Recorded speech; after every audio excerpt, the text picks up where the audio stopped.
The guy was, I don't know. When upstairs, Brendan was saying, "Oh, let's drop the knife, drop the knife." So and he was saying, "I'm gonna kill her, I'm gonna kill her." And I don't know, he started stabbing her. I think Brendan shot him, and he asked me help to shot him too because. It's okay. She was an angel to her patients, a devoted mother to her 4-year-old daughter, and a nurse who went above and beyond during the pandemic. Christine Banfield had everything to live for. Yet on February 24th, 2023, in a quiet suburban Virginia home, her life was cut short in one of the most calculated and cold-blooded murders you'll ever hear about. This isn't just another story about domestic violence. This is about a woman who trusted the wrong people and how that trust cost her everything. Before we dive into this case, I want you to think about the people in your life who you trust completely. Your spouse, your partner, the person who helps care for your children. What if I told you that the very people Christine trusted most were the ones plotting her death? What if the au pair she welcomed into her home, the young woman she tried to help feel at home in America, was having an affair with her husband and planning her murder? This is the story of Christine Banfield, a 37-year-old ICU nurse from Virginia, whose kindness and generosity became the very weapons used against her. And if you think you know how this story ends, trust me, the details of this case will stay with you long after this video is over. Real quick, statistics show that 97% of viewers watching right now aren't subscribed. If you're enjoying this video, take a second to hit that subscribe button. It's free, and it helps the channel grow while bringing more true crime stories like this to you and to others who need to hear them. All right, let's get back to the case. Christine grew up on Long Island, where she developed the caring nature that would define her entire life.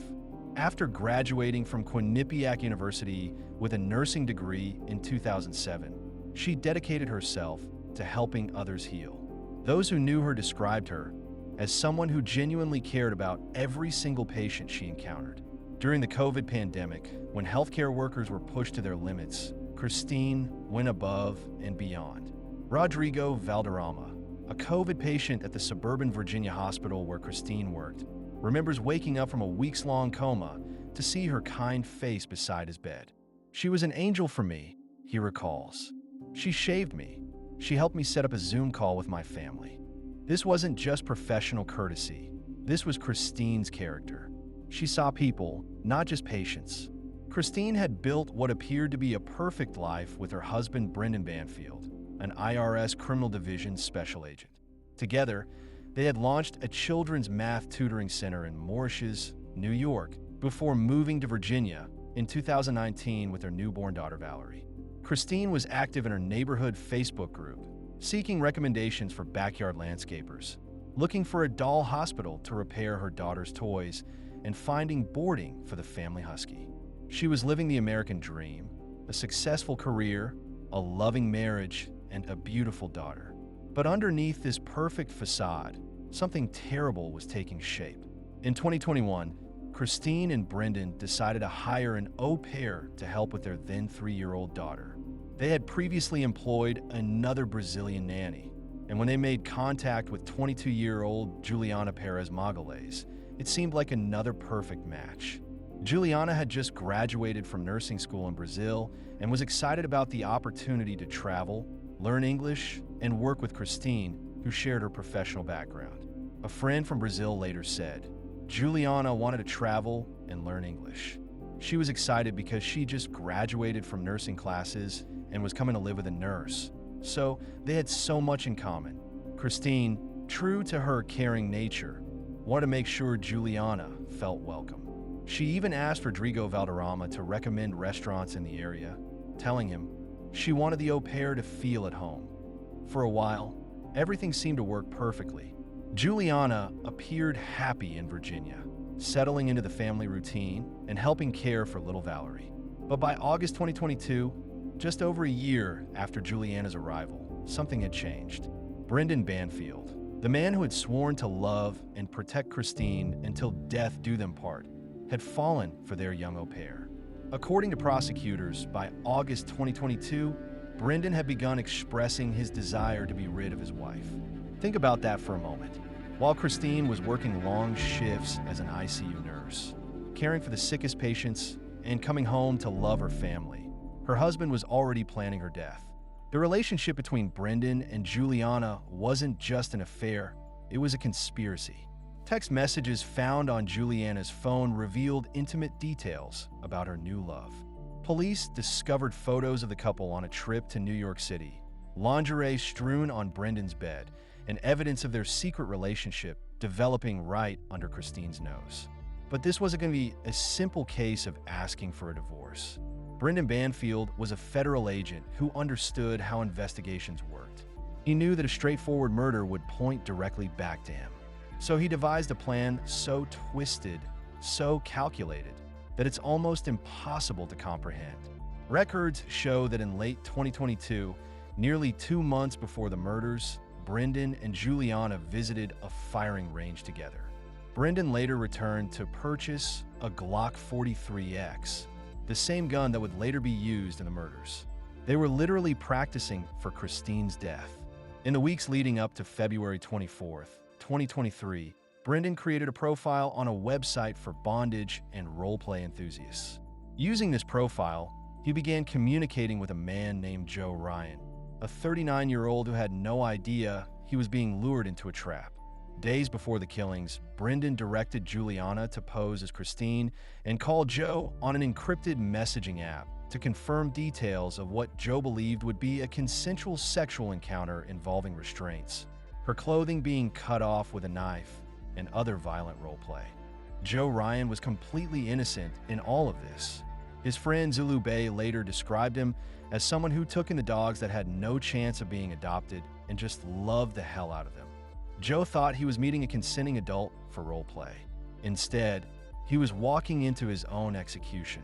On the morning of February 24th, 2023, Christine Banfield woke up in her home in Herndon, Virginia, having no idea it would be her last day alive.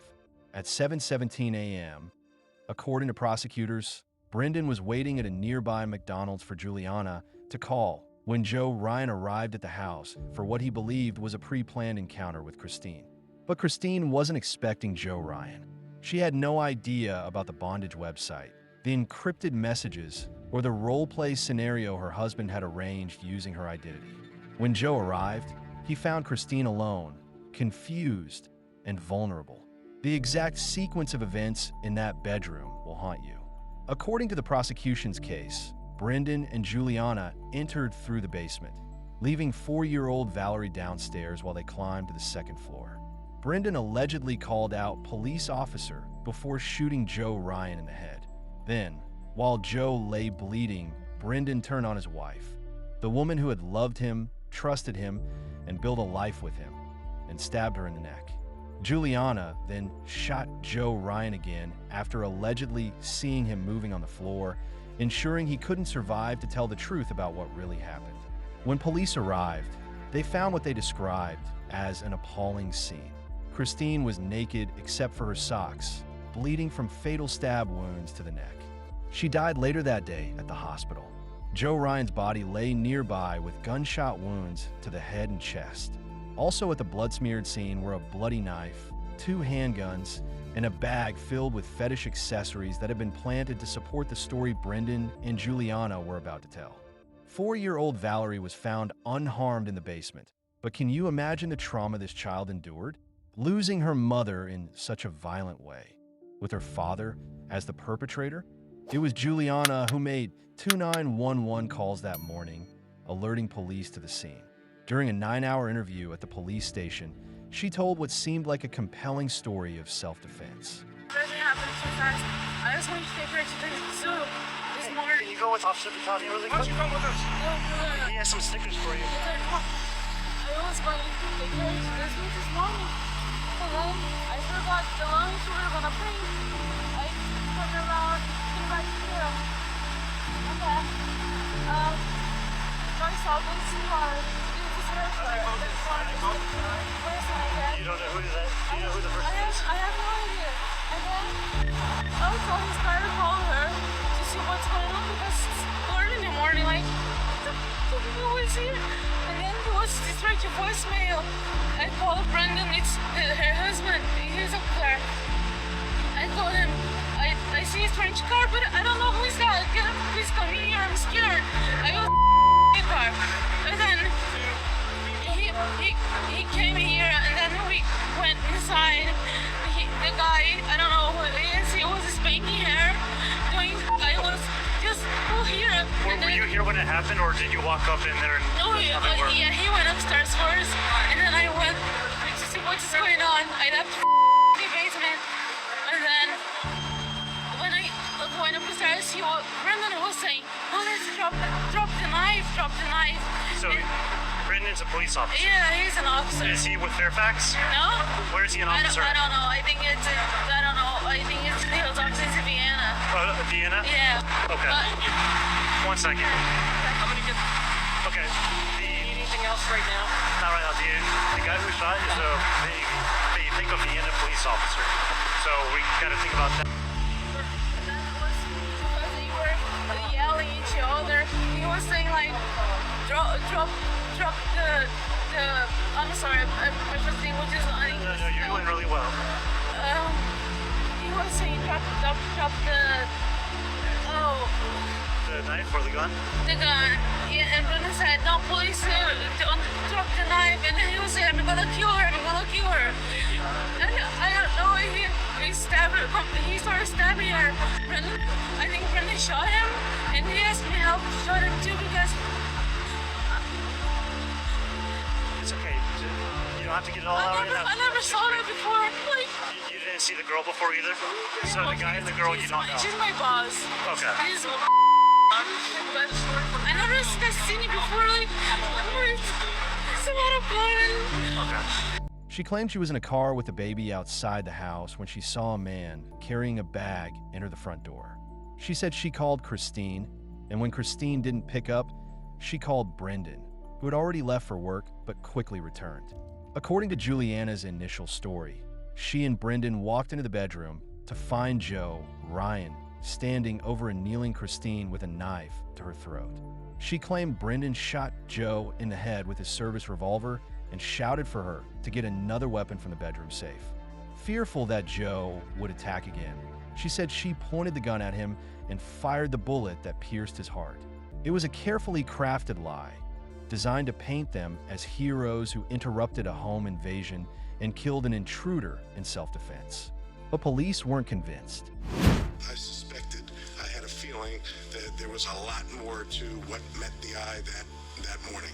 And certainly it has taken a road 570 days later where we are finally in a position to announce that 2 persons are being charged and held responsible. The investigation revealed the truth piece by piece.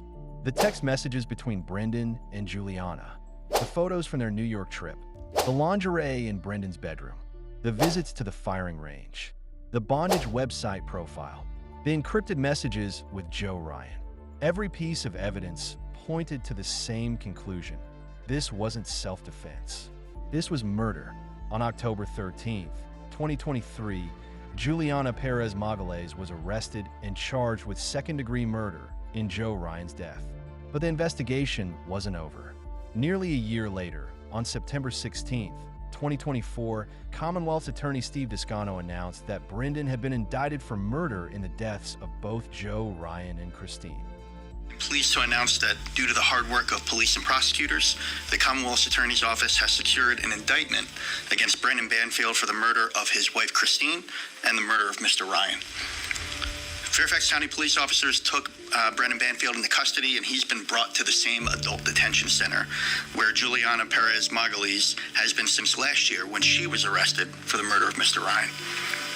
The great investigative work of the Fairfax County Police Department led us to new information, which was instrumental in securing today's indictment that charges Brendan Banfield with aggravated murder and the use of a firearm in the commission of a felony.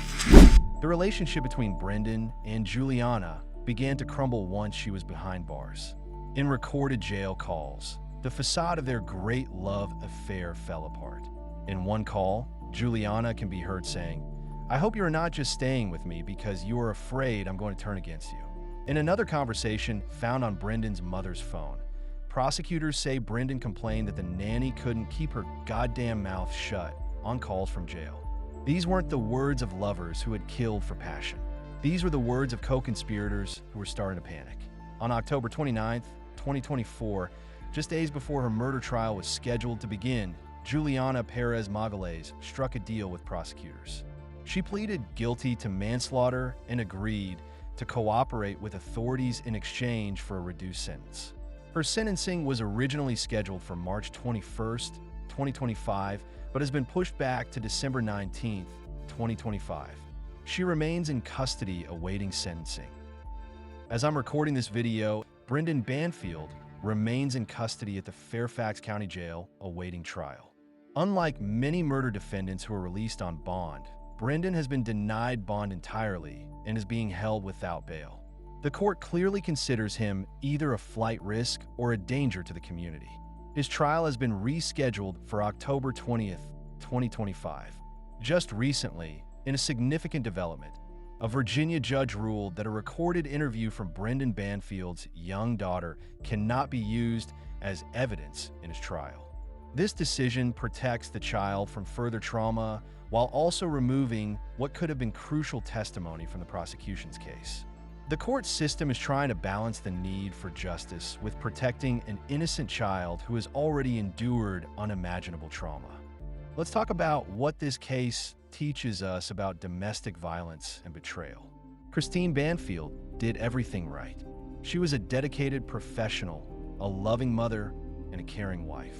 She welcomed Juliana into her home with open arms, trying to make a young woman from another country feel at home in America. Her kindness and generosity were genuine, and they were exploited by the very people she trusted most. There were no obvious warning signs that Christine's marriage was in trouble. Brendan wasn't physically abusive, at least not that we know of. There were no police reports, no restraining orders, no previous incidents of violence. To the outside world, they appear to be a happy, successful couple raising their daughter in suburban Virginia. This case shows us that sometimes the greatest danger comes from those closest to us, and that danger can be completely hidden until it's too late. Christine had no way of knowing that her husband was plotting with their au pair to kill her. She had no way of knowing that while she was saving lives at work, the father of her child was planning to take hers. The psychological manipulation involved in this case is staggering. Brendan convinced a 22-year-old woman from another country to participate in murdering his wife. Juliana was young, far from home, and completely dependent on Brendan and Christine for her legal status in the United States.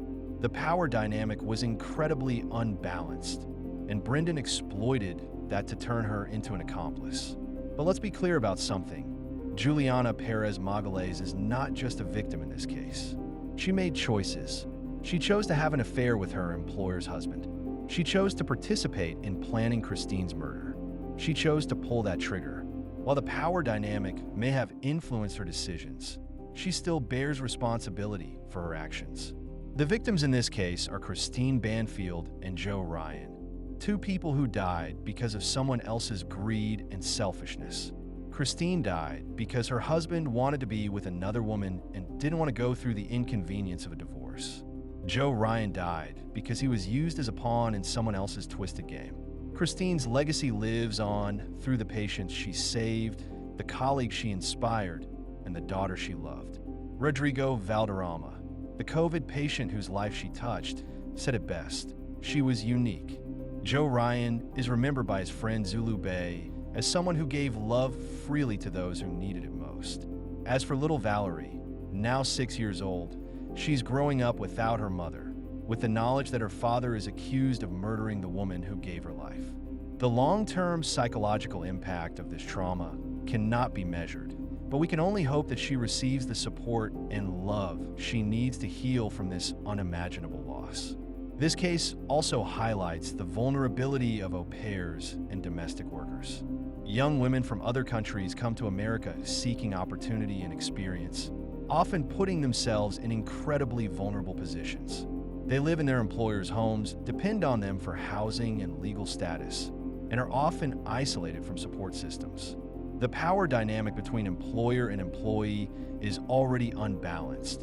And when you add romantic manipulation to that equation, the results can be devastating. If you know someone who works as an au pair, nanny, or domestic worker, please make sure they know they have rights and resources available to them.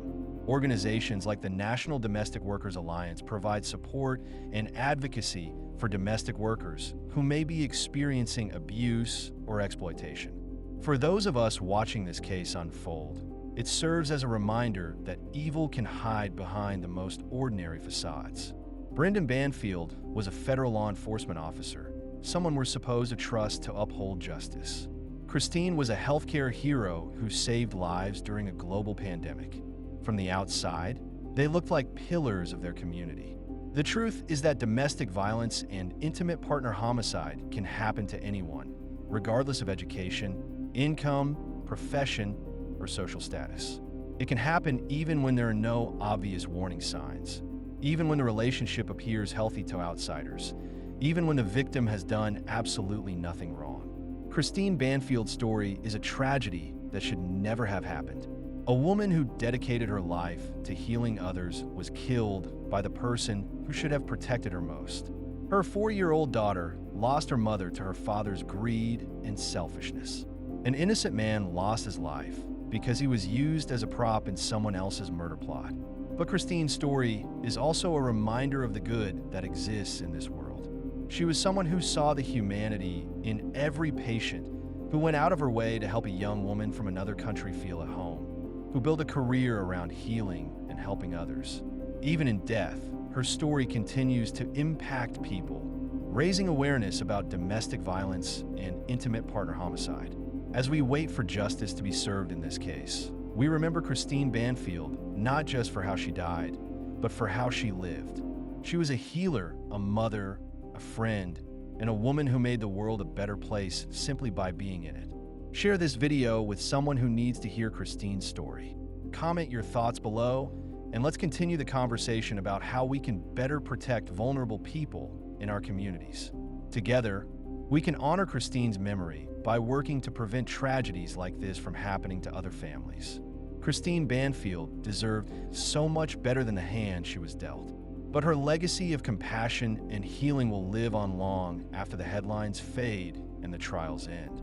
In a world that can sometimes seem dark and cruel, let's choose to be more like Christine, kind, generous, and dedicated to making life better for those around us.